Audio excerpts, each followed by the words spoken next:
Assalamualaikum warahmatullahi wabarakatuh.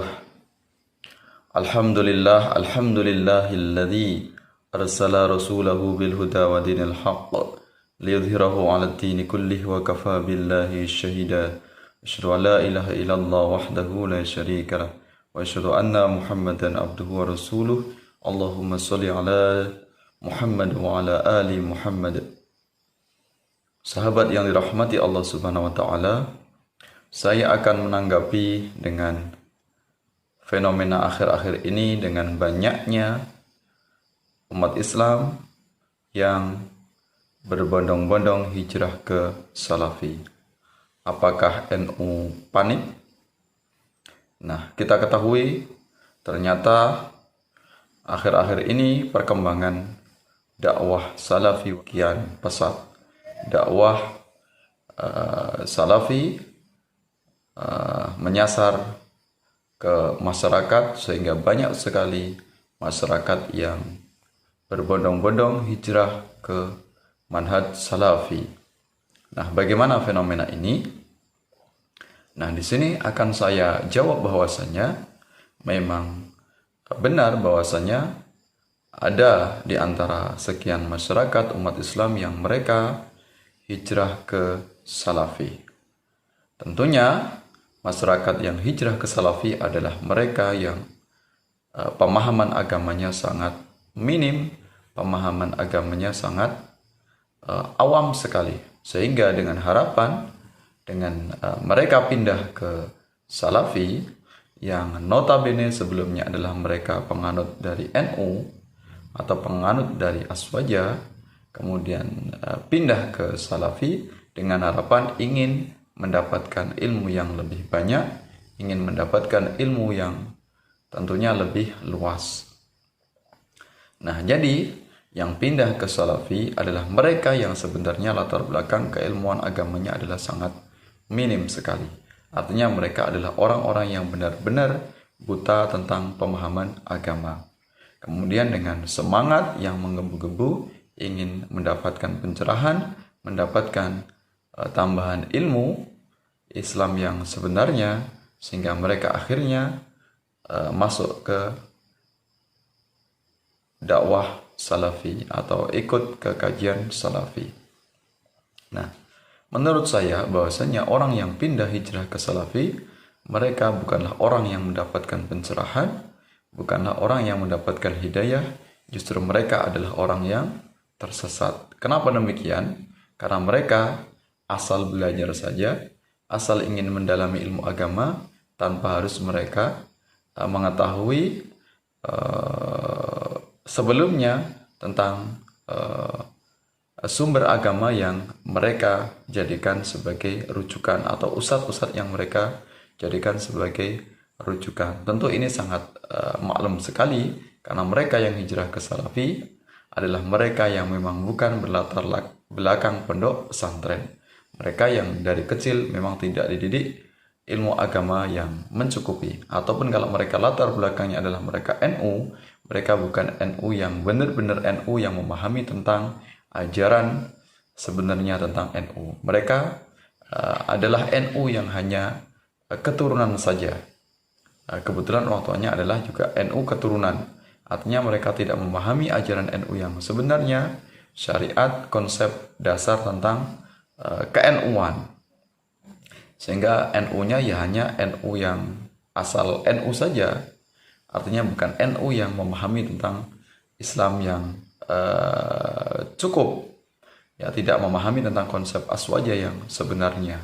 Nah, inilah kemudian yang menjadi korban dari kelompok Salafi atau menjadi sasaran dakwah Salafi adalah mereka rata-rata orang yang pemahaman ilmu agamanya sangat awam. Mereka dengan iming-iming yaitu kembali kepada Al-Quran dan Sunnah atau kembali kepada Al-Quran dan Hadis, kemudian iming-iming manhaj salaf, iming-iming dakwah tauhid, iming-iming memerangi kemusyrikan. Tapi karena mereka sangat awam itu tadi, mereka sehingga sangat dibodohi, mudah untuk dibodohi oleh kelompok Wahabi yang mereka mengaku atau mengatasnamakan sebagai Salafi. Coba kalau seandainya mereka yang mendadak hijrah, mereka lebih kritis tentang bagaimana kerancuan atau kecacatan dari paham salafi, mereka tentu tidak akan begitu mudahnya masuk ke dalam aliran salafi. Kita lihat dari tauhidnya, seolah-olah salafi ini mengajak kepada tauhid, tapi sebenarnya dari konsep akidahnya saja sudah rusak, karena di mana-mana yang namanya salafi atau wahabi, mereka pasti menganut paham trinitas tauhid, yaitu tauhid uluhiyah, rububiyah, dan asma wa sifat, yang itu sangat bertentangan dengan tauhid Rasulullah, tauhid yang diajarkan oleh Rasulullah dan sahabatnya, tauhid yang tidak pernah diajarkan oleh Allah Subhanahu wa Ta'ala.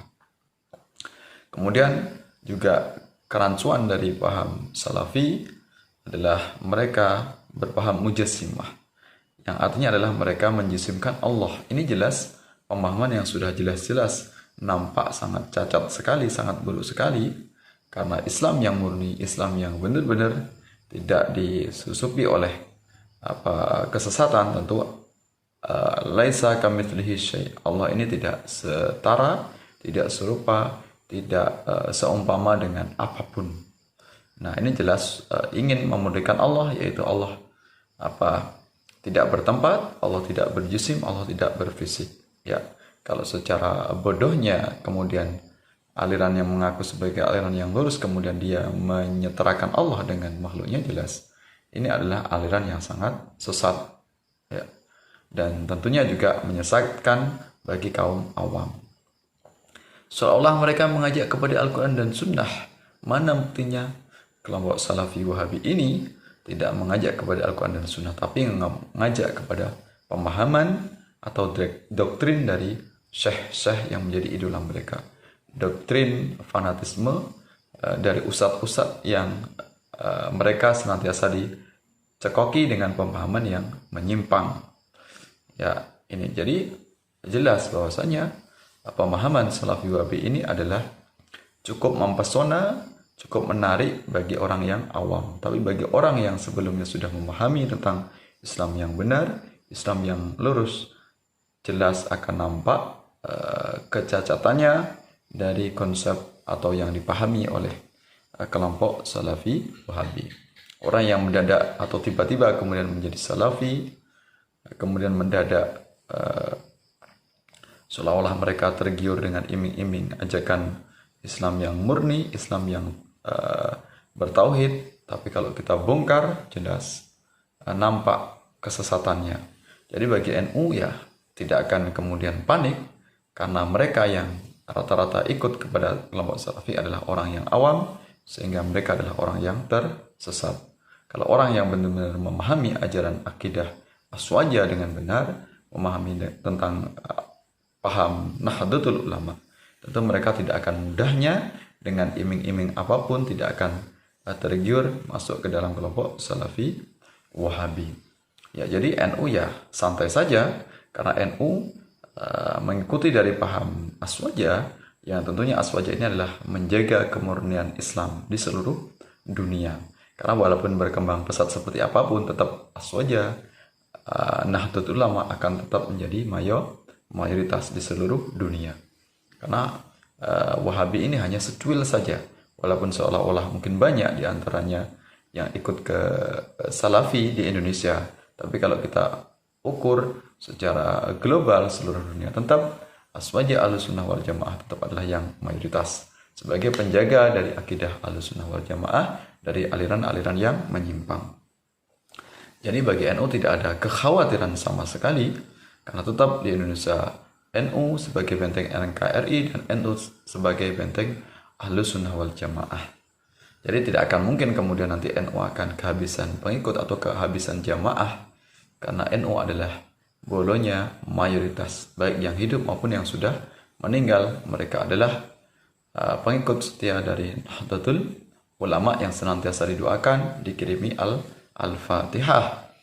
Ya, bahkan satu akidah ini, akidah Aswaja adalah sebagai akidah mayoritas yang diwariskan ajarannya oleh Rasulullah dan para sahabatnya yang tetap eksis menjaga kemurnian Islam. Jadi santai saja, NU akan siap menghadapi aliran apapun, aliran yang sesat menyesatkan seperti Salafi Wahabi, kemudian Rafidhah yang ekstrim, ya Syiah yang ekstrim.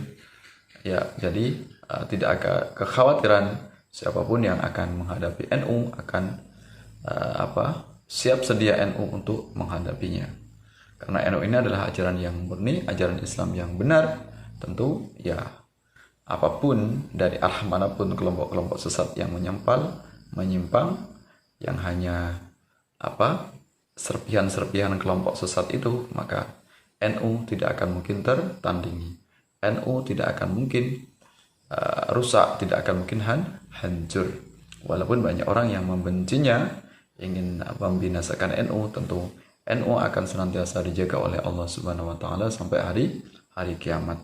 Jadi dakwah NU itu santai kepada siapapun, karena NU adalah sebagai jalan kebenaran. Ya, pintu kebenaran adalah kepada Ahlus Sunnah wal Jamaah atau Aswaja, atau ormasnya adalah Nahdlatul Ulama. Jadi dakwah NU ini cukup mudah dengan bil hikmah, dengan teladan yang baik. Kedua adalah bil mau'izatil hasanah, dengan nasihat yang baik, pengajaran yang baik. Jadi nggak perlu harus meladeni kelompok-kelompok sesat seperti Salafi, Wahabi, walaupun mereka mencaci maki NU, menghina NU dengan kuburiyun, menghina NU sebagai penyembah kubur, menghina NU sebagai sufi yang sesat misalnya. Ya, maka bagi NU santai saja, karena NU tidak akan menghadapinya dengan kekerasan, tidak akan menghadapi dengan celaan pula, ya, karena NU ini penjaga kemurnian Islam, tentu akan dicela, dihina oleh dari arah manapun. Ya, kemudian NU ini jadilhum billati hiya ahsan, menghadapi dengan sikap kesatria, dengan dalil atau hujah yang kuat, hujah yang bisa diterima oleh siapapun. Jadi kalau ada Salafi Wahabi yang nantang-nantang, ya NU siap untuk menghadapinya. Bisa dengan dialog, bisa dengan debat secara terbuka. Jadi siapapun yang ingin merasa hebat, merasa ingin menghadapi NU dengan gentleman, maka NU siap sedia. Ya, kita mau berdebat pun siap, siapapun yang ingin menantang NU. Nah, tapi kebanyakan dari kelompok Salafi, mereka adalah hanya orang yang pengecut, menghina NU, mencaci maki amalan NU, tapi ketika ditantang debat seolah-olah mereka tidak mau berdebat, ingin menghindari perdebatan, padahal mereka adalah biang kerok atau biang keladi yang ingin mengajak berdebat, menghina Nahdlatul Ulama. Seolah-olah nantang, ketika ditantang balik seolah-olah merasa yang terzolimi, merasa tertindas. Ya, ceramahnya, pengajiannya menghina amaliyah NU. Ketika dibubarkan seolah-olah sebagai pihak yang terzolimi. NU suka membubarkan pengajian, suka melarang pengajian, padahal mereka bukanlah pengajian. Mereka adalah kelompok yang membuat keonaran, merusak persaudaraan di antara umat Islam. Ya, maka wajar mereka perlu dibumi hanguskan, bukan hanya dibubarkan, tapi mereka perlu ditumpas. Hanya saja Nahdlatul Ulama ini masih berlembah lembut dengan mereka. Cukup dilarang saja dakwahnya, tidak harus kemudian ditumpas. Karena NU ini adalah sebagai pewaris dari ajaran Rasulullah Muhammad SAW, senantiasa akan menjadi rahmatan lil alamin, rahmat untuk semesta alam. Jangankan kepada sama muslim, kepada non muslim pun NU sangat toleran, sangat menghormati, sangat menjaga ukhuwah bukan hanya sekedar ukhuwah Islamiyah, tapi juga ukhuwah watoniyah, sesama sebangsa, setanah air. Mereka yang berbeda bukanlah musuh, mereka adalah tetap saudara. Maka lucu sekali, aneh sekali kalau mereka sama muslim, mengaku sebagai Islam, kemudian merasa terzolimi oleh NU, merasa ditindas oleh NU. Justru mereka lah yang merusak kemurnian ajaran Islam, merusak kemurnian ajaran Ahlus Sunnah wal Jamaah, karena mereka adalah sekte yang menyimpang, sekte yang sesat dan menyesatkan.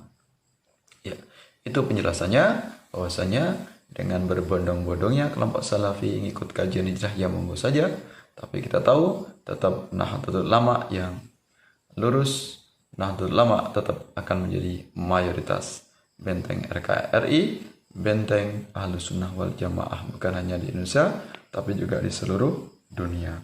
NU semakin maju pesat, semakin eksis menjaga perdamaian dunia. Mudah-mudahan bermanfaat, mudah-mudahan bisa dipahami apa yang saya jelaskan.